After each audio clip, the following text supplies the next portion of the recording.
Hey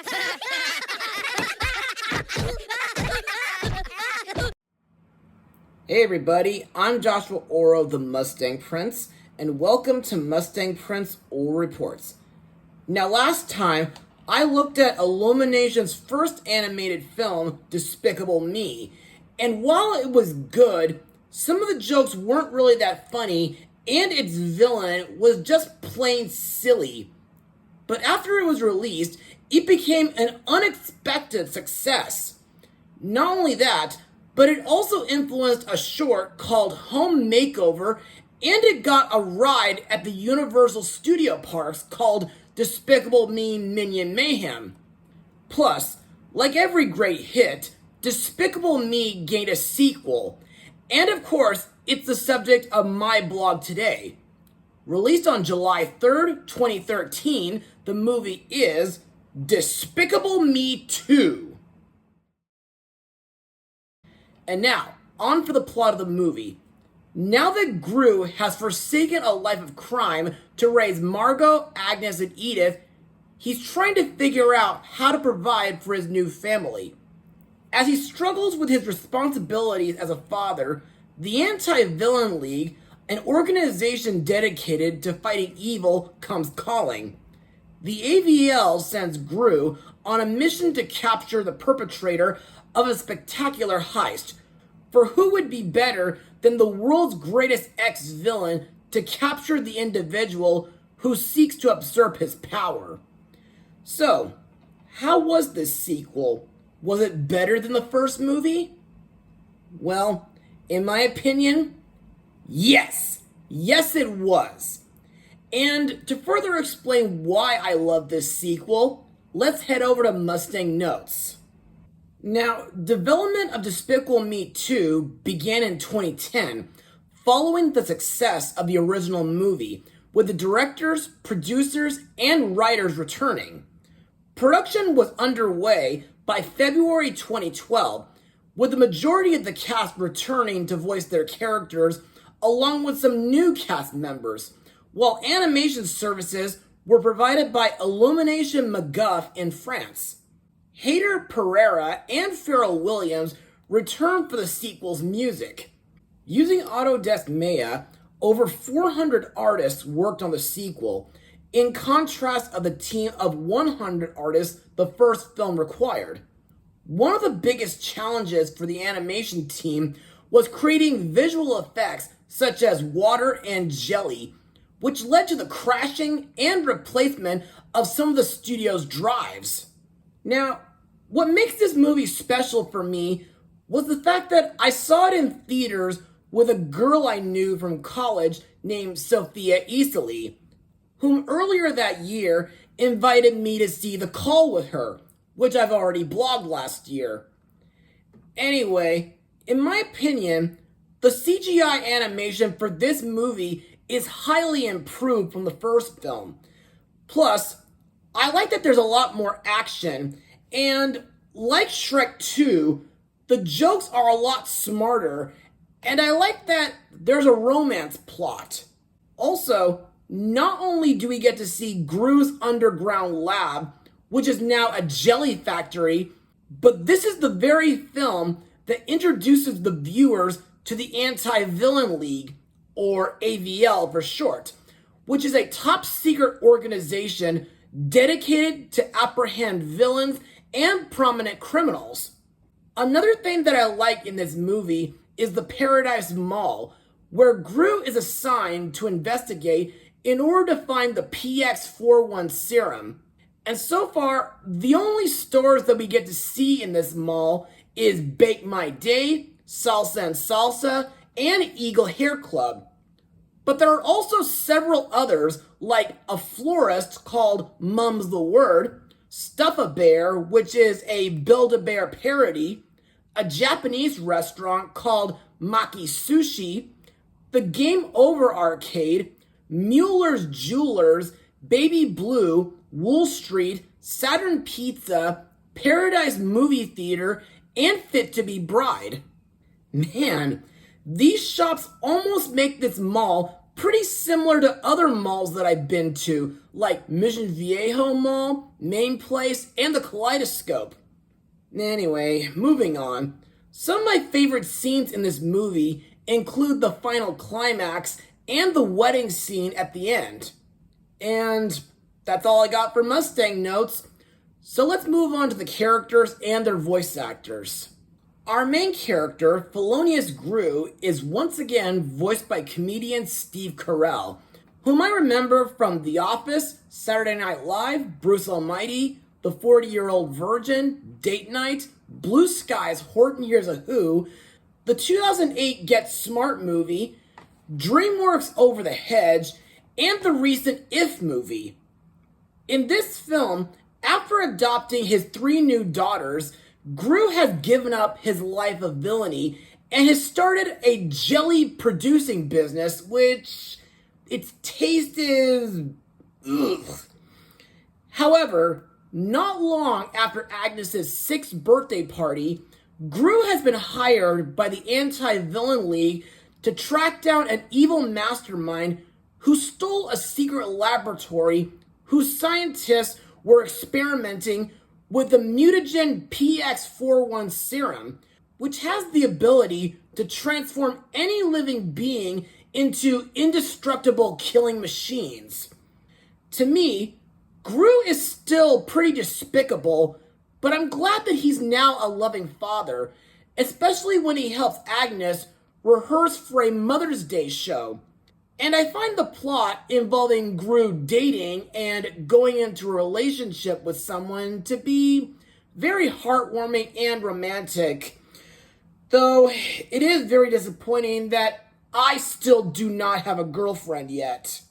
Next we come to Gru's minions, who are mostly voiced by director Pierre Coffin, while a few others are voiced by co-director Chris Renaud.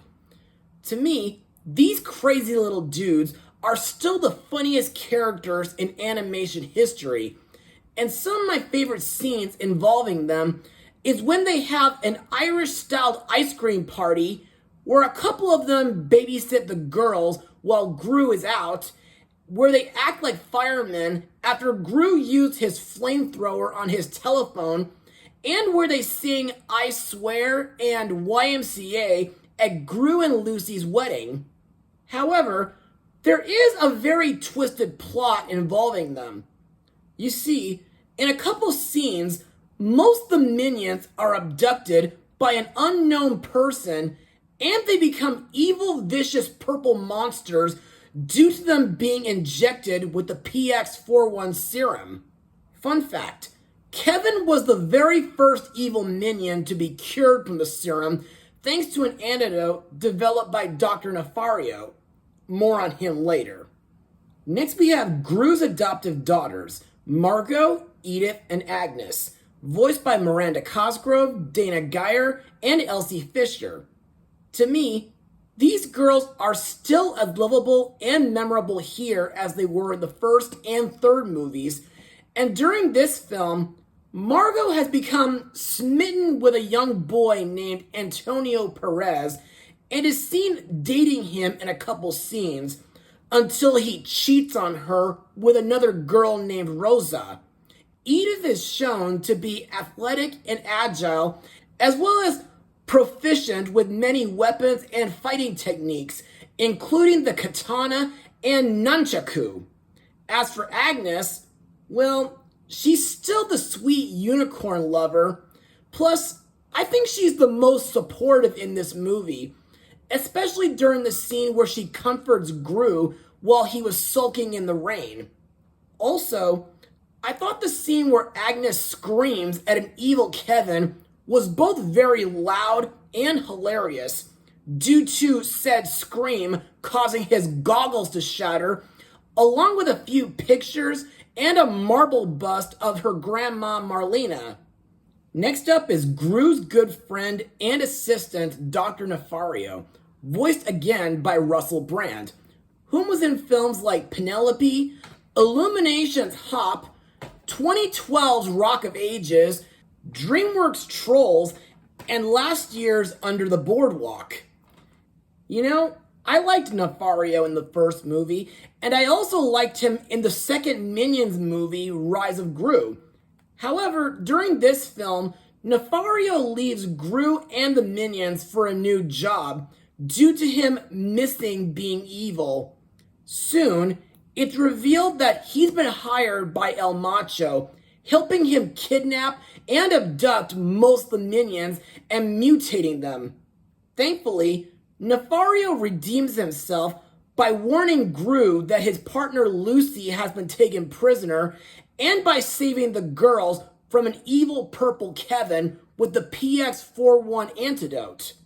Also, I like that Nefario mixed the antidote with the horrible jelly that he and Gru had been producing, and that he, the girls, and several other minions team up together to help Gru.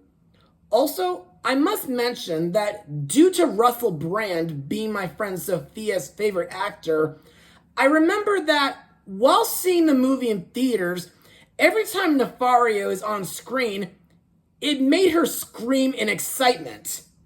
Now let's talk about the new characters, starting with Gru's partner and love interest, Lucy Wilde, voiced by Kristen Wiig, who previously voiced Miss Hattie in the first Despicable Me movie, and she got to be in the How to Train Your Dragon films, A Boy Called Christmas, Sausage Party, the 2016 Ghostbusters reboot, and DC's Wonder Woman 1984.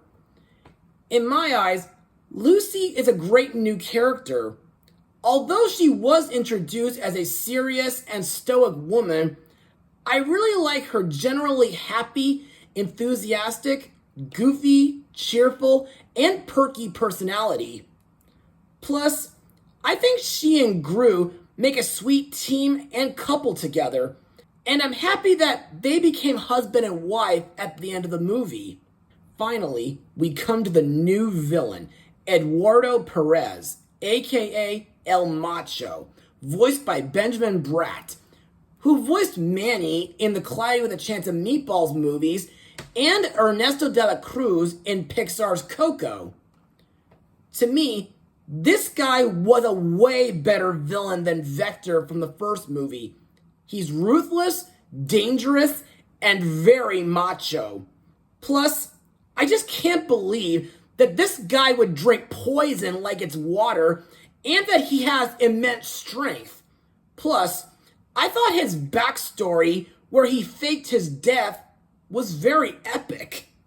Anyway, during this movie, El Macho plans to make his ultimate comeback by using an army of Gru's minions whom were mutated with the PX-41 serum and turned into indestructible monsters. Also, ever since 2013, I found him to be a bit similar to El Supremo from Freddy as FR07. Yeah, I forgot to mention during my previous blog that I feel like some parts about this animated franchise might have taken inspiration from that underappreciated animated film. Think about it. Minions takes place in London. The first Despicable Me film has stolen monuments and buildings like a pyramid, a jumbotron, as well as the Statue of Liberty and Eiffel Tower from Las Vegas. And the second movie has an overweight villain with a Spanish name.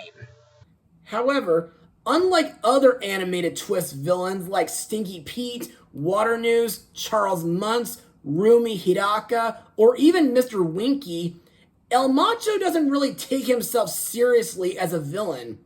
You see, while he is proudly Mexican, he lives in an Aztec-themed mansion, and he is a great dancer. There are times where he can be pretty goofy and hammy, and he has a chicken named Polito as his security guard. Other voices include Steve Coogan as AVL director Silas Ramsbottom, Nassim Pedrad as Gru's matchmaking neighbor Jillian, Kristen Schaal as her superficial friend Shannon, Ken Jeong as Floyd Eagleson, and Moises Arias as El Macho's son, Antonio. And now on to my final words. Overall, Despicable Me 2 is a really awesome sequel. It has great animation, hilarious humor, a great story involving romance, mystery, and spy action. And if my friend Sophia is watching this, I want to say that I'm really happy that I got to see it with her in theaters back in 2013. And that was not long before my left femur tumor problem began.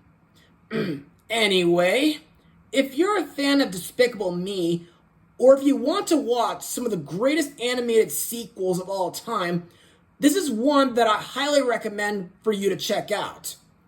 And so, I give it a full 100%. So, what's on the list now? Well, next we're going to look at the latest movie in the Despicable Me franchise.